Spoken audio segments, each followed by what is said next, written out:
Yeah, so I'm Chris Bowers, and I'm a co-director for The Last Repair Shop. I'm Ben Proudfoot, and I co-directed Last Repair Shop with Chris. I'm Lucina Fisher. I'm the director of The Dads.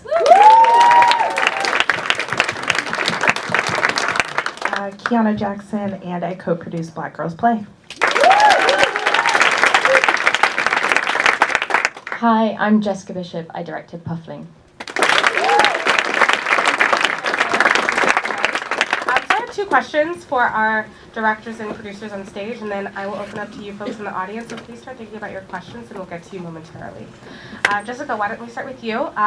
What was the catalyst for your film? The catalyst. Maybe potentially like a lot of people at this time showing films. I was stuck at home in 2020 and had slightly more time on my hands and was spending more and more time in nature, immersing myself in the kind of wildlife and environment within like an hour of my home. And the previous year, I'd been on holiday with a friend, Hind, who's actually from the Icelandic community. She grew up on the island, and we were sort of on a long bus journey together, sharing stories of home. And she told me about this tradition, about this natural phenomena, and I'd sort of been thinking about it for about a year. I couldn't really get it out of my head, this idea that the young people were so connected to wildlife, that they sort of knew how to handle the birds, they knew how to rescue the birds, and they knew about their natural life cycle.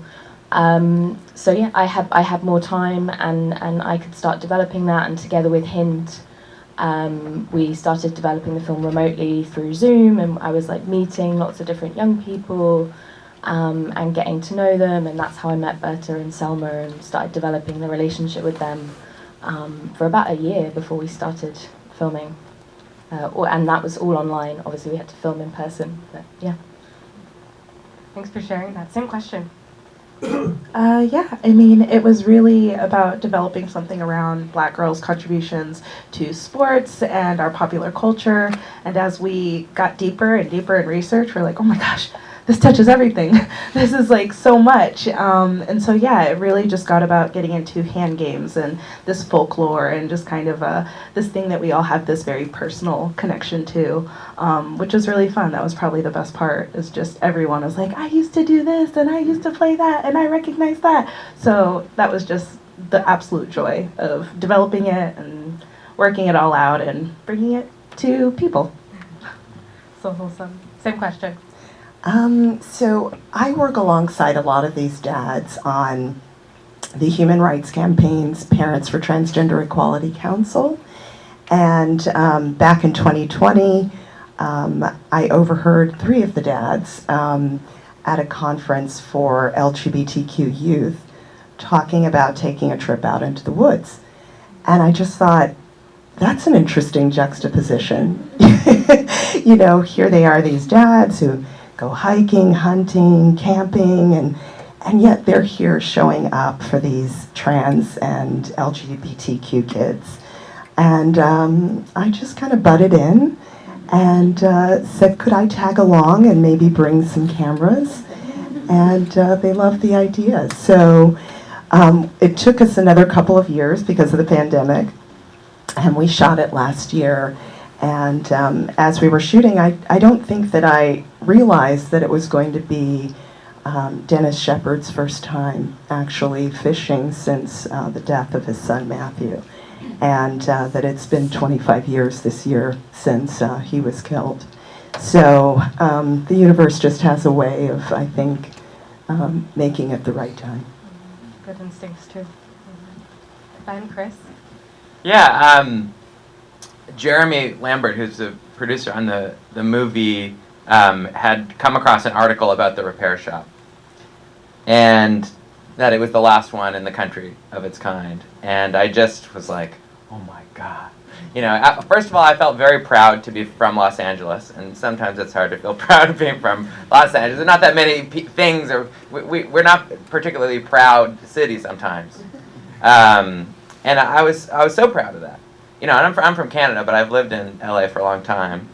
And it just seemed like this wonderful North Pole of, where all these instruments come in, and I just was drawn to it. And at the time, this is a film 4 years in the making, we were working on a film called A Concerto as a Conversation. And Chris had gone to LAUSD. And so I asked Chris, do you know about this shop? And I hadn't heard of it, and for me, I've been playing piano since I was 4, and the piano was always a safe space for me. And the only reason why I'm primarily a musician and composer in my life is because of my relationship with the piano, and especially at school and all of that. And so Ben invited me down to the repair shop, and I'm meeting everybody, and I start talking to Steve, the piano tuner, and we do the math and figure out that he actually tuned the pianos at my elementary school and middle school that I played on, and just realizing that there was this space that I had no idea was such a huge integral part of my ability to have that access to music for so much of my young life, and such an integral part to me becoming the musician in person that I am. I immediately was like, I want to be a part of it. So yeah. Wow, I love that story. Oh my God. One more question for these filmmakers, and then we'll get to y'all. Many of these films obviously focus about kids, youth, and I'm sure you saw a lot of joy about being a young person, and then also a lot of flaws about being a young person.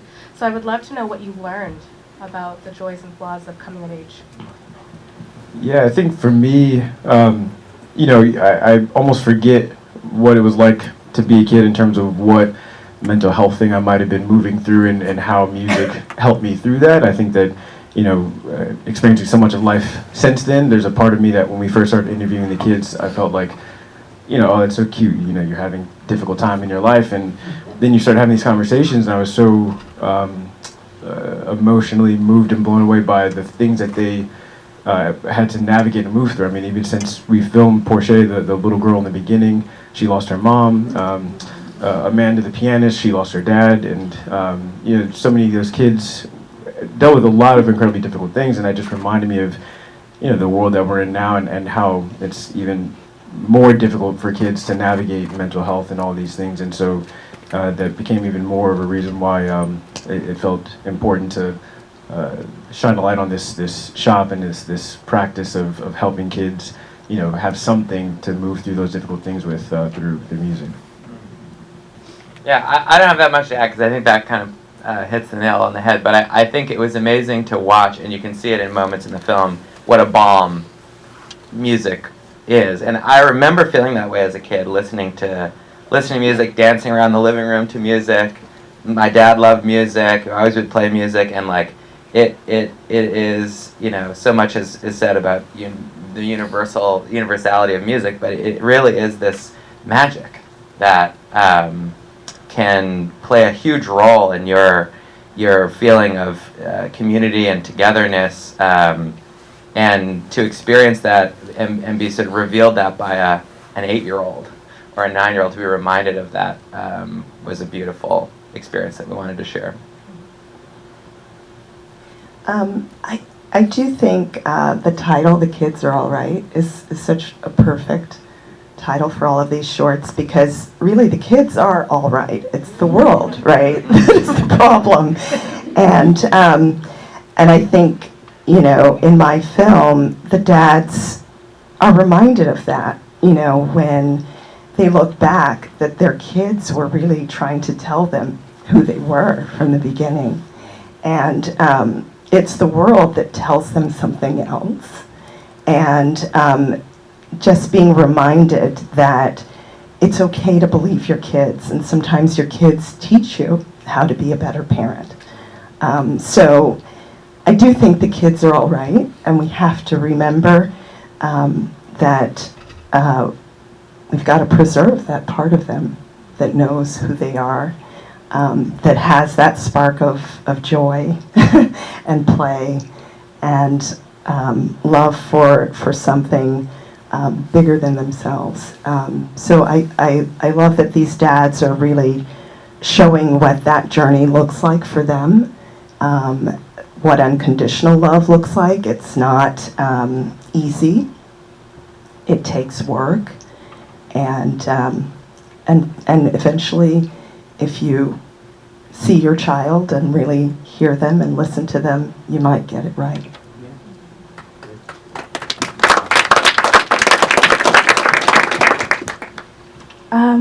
I think the biggest takeaway for me was just the importance of the communal learning and passing down of tradition. What we lose when we don't hold that important to us and hold that close to us, and what we gain when we do.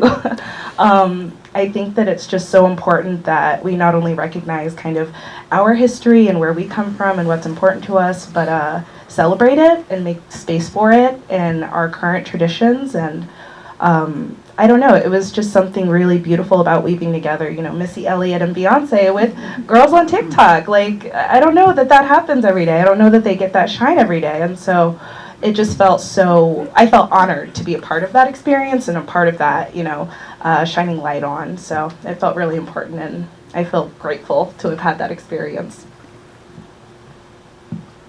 So I'd probably differentiate between the two young women in the film. So I learned a lot from Berta because she so passionately wants to stay where she grew up. I grew up sort of in the countryside, like away from the city, and like a lot of people made that typical migration towards the city because I was looking for something else, or I didn't feel like I fitted in. And something that I really respect about Berta is that she's trying to make the community that she currently lives in and the world that she currently lives in somewhere that she can stay, and somewhere that she wants to be. And that's something that was really special to her. That's why she's so sort of driven to save the birds and sort of proud of her community. So I learn't a lot from her about the fact that the kind of respect and love that she has for the place that she grew up in, and the fact that she doesn't want to leave. And from Selma, I learned a lot about her resilience. I mean, something that there are many things about their lives that we decided not to show in the film because we think it's important to tell stories about sort of joy and friendship and the environment and our relationship to that, rather than maybe focusing on darker aspects that we all have in our lives. So Selma did have a lot of things going on in the background, and what I learned from her is just sort of her resilience, really, and how she was so resilient and always had her nails and her composure and her kind of friends around her. Her friends were really like her family. So yeah, I learned a lot from both the young women during the filming. Thank you all for sharing that. Do we have an audience question? Anyone keen? Walk this light. Mm-hmm. Nobody wants to share anything. Oh my. You sure? I could talk all day. Sure? Okay. All right. So, I mean, one of the most important things about the short form is that it is a marry of being very poignant and having depth, but also being incredibly brief and respecting that. So what was left on the cutting room floor? Jessica, want to start? If you're not ready, somebody else can start. What was left on the cutting room floor? Yeah, it's so difficult. So many different things. I mean, we filmed this over. We sort of been making this film for 3 years. We filmed it over 2 years. We went out to film Puffling season, which only happens for like 2 weeks every year in August. We filmed in 2021 and 2022, so there was a lot that was left on the cutting room floor. I guess it's quite difficult. Selma's little brother, who features in the film briefly, he's sort of sitting behind her while she's braiding her sister's hair. We did spend a few days filming with him, and he was a legend. I mean, I thought he was great and so confident and like 13 and did this amazing thing in the harbour where, I mean, I don't know how health and safety doesn't exist, and he would just jump and hop from all the boats in the harbour and then dive off them into the kind of oily harboury depths, and this was it was very cold. We were all there. I was there in about 3 different layers, and he was just there and swimming in the harbour. But when you're making a short, you have to be, like you say, like really singular. The film is basically a sentence. And unfortunately, yeah, Magnus, I had to have a chat with him about it as well. And yeah, he didn't make it into the film, unfortunately. Thanks for sharing that. Anyone else have something that they want to share? Yeah, sure. I mean, honestly, this film was made so brilliant by Kira Gaunt, one of our main subjects, and she really just did such a great job breaking down the connections between history, the Middle Passage, just the diaspora in general, and what we see today in movement and embodied movement, dance, and singing. And so I just wish that there was a way for us to fit every single bit of information she had to impart to our film. And also just the connections between Marveline, another one of our subjects, the girls and the church, because Marveline connected us to everyone down in Knoxville, Tennessee. And basically, that's her church where she worships and goes and praises every week. And she was there when we recorded with the singers in the church. And the girls who did the hand games in that beautiful abandoned building were also connected to Marveline because she's an educator. So she had been there and she had been kind of talking to them about the importance of the hand games that they play and just sort of making sure they knew kind of what they were doing. Like, hey, you're doing more than just playing games. You are carrying a tradition. So that was really cool. I wish it was more obvious that Marveline had shown out for us. But yeah. Oh no, I thought she was marvelous. I was like, marvelous, Marveline. I had always intended the film to be really short, and I thought it was going to be somewhere between 10 and 15 minutes. I think for me, of course, there was so many visuals that we had to be ruthless about. I just wanted to be very succinct in telling each person's story, and we're talking about a journey of many years that these dads have taken. So to have to boil it down into a sentence or two is not easy.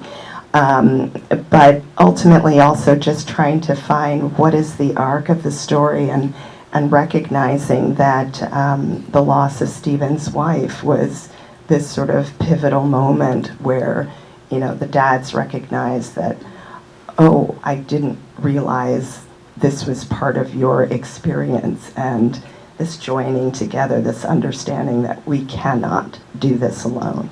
That I knew had to be kind of the high point of the film, the sort of climax. So that was just how we went through the cutting of it. But yeah, I always intended it to be short enough that people would feel it was accessible. I think we're inundated with so much these days, and I really wanted to reach people who normally would not tune into a story about the trans community. Person trying to end us off. Yeah, I mean, ours is not an incredibly concise film. It's a chunky baby. But there definitely was feedback. Cut this entire character out, or initially there weren't kids in the movie, and Chris was like, we need the kids. I was like, oh, we don't need the kids. Just we gotta have. So we had sort of an embarrassment of riches, and it was all about. I mean, the original cut was well over an hour, but we were also committed to the short form. We wanted it to be accessible for free on YouTube.